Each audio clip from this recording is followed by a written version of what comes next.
നഗരമധ്യത്തിൽ ഒരു കാട്, കാടിന് നടുവിൽ ഒരു ബംഗ്ലാവ്. അതാണ് ബംഗ്ലാവ് കുന്നിൻ്റെ പ്രത്യേകത. നിലമ്പൂർ ചന്തക്കുന്നിനോട് ചേർന്ന് ഫോറസ്റ്റ് ഡിപ്പാർട്ട്മെൻറ്റിന് കീഴിലുള്ള ഒരു കുന്നും കാടും. വനത്തിലേക്ക് പ്രവേശിക്കാൻ ടിക്കറ്റ് എടുക്കണം. കുന്ന് കയറിയാൽ ബംഗ്ലാവിലെത്താം. വാഹനങ്ങളിലൂടെ എത്തിച്ചേരാൻ പറ്റുന്ന രീതിയിൽ റോഡ് ഗതാഗത സൗകര്യവും ഏർപ്പാടാക്കിയിട്ടുണ്ട്. നടന്നു കയറുന്നവർക്ക് റോഡിലൂടെ അല്ലാതെ വനത്തിനിടയിലൂടെയുള്ള ഊടുവഴികളുമുണ്ട്.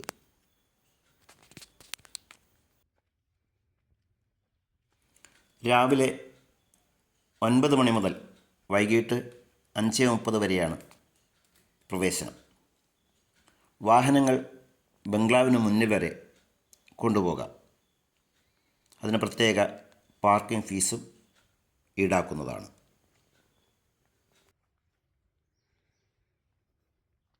1898 ബ്രിട്ടീഷുകാർ നിർമ്മിച്ച ഒരു ഇരുനില കെട്ടിടമാണ് ഈ ബംഗ്ലാവ്.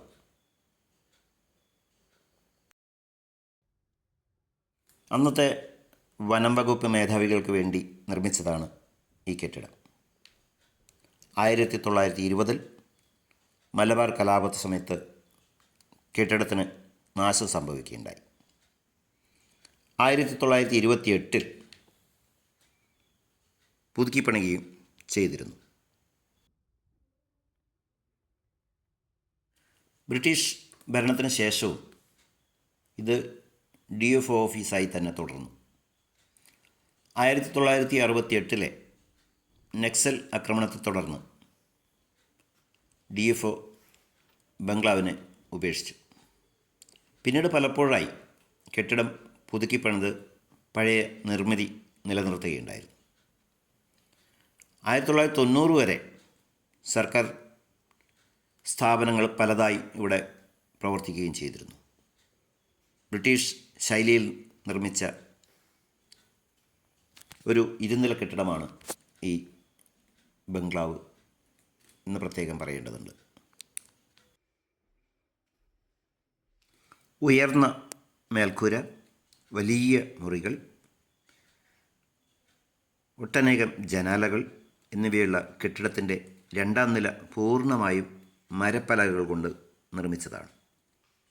ഇന്നും അവ ഒട്ടും ചിതലരിക്കാതെ നിലനിൽക്കുന്ന കാഴ്ച അത്ഭുതാവഹമാണ്. വിവിധ നിറങ്ങളിലുള്ള ഗ്ലാസ് ചില്ലുകൾ കൊണ്ട് നിർമ്മിച്ച ജനാലകൾ ഈ കെട്ടിടത്തിന് മനോഹാരിത വർദ്ധിപ്പിക്കുന്നു. ആ ഒരു കാലഘട്ടത്തിൻ്റെ പ്രൗഢി ഓതുന്ന കാഴ്ചയാണ് ഈ ജനാലകൾക്ക് ഉള്ളത്. ഈ ബംഗ്ലാവിലൂടെ നോക്കിയാൽ നമുക്ക് സ്കൈ വാക്ക് വഴി കാണാം. വിദേശ രാജ്യങ്ങളിലേതിന് സമാനമായ രീതിയിൽ കാട്ടിന് മുകളിലൂടെ ഉള്ള ട്രീ ടോപ്പ് വാക്ക് മാതൃകയിൽ സ്കൈ വാക്ക് സൗകര്യം ഇവിടെ ഏർപ്പെടുത്തിയിട്ടുണ്ട്. മെറ്റൽ കൊണ്ട് നിർമ്മിച്ച കാടിനിടയിലൂടെയുള്ള മരങ്ങൾക്ക് മുകളിലൂടെയുള്ള കൈവരികൾ സ്ഥാപിച്ച ഈ നടപ്പാത വഴി കാടിൻ്റെ അറ്റത്ത് കുന്നിൻ്റെ താഴെ വരെ നമുക്ക് പോയി വരാവുന്നതാണ്.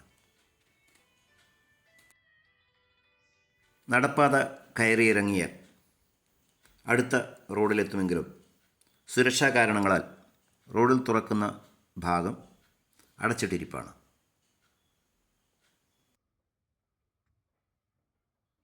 ബംഗ്ലാവ് കുന്നിലൂടെ കൂറ്റൻ മരങ്ങൾക്കിടയിലൂടെയുള്ള യാത്രയും ബംഗ്ലാവിലെ കാഴ്ചകളും അവിടെ നിന്ന് അങ്ങോട്ടുള്ള സ്കൈ വാക്ക് കാഴ്ചകളും ഏതൊരു പ്രകൃതി സ്നേഹിയെയും ആകർഷിക്കുന്നതാണ്.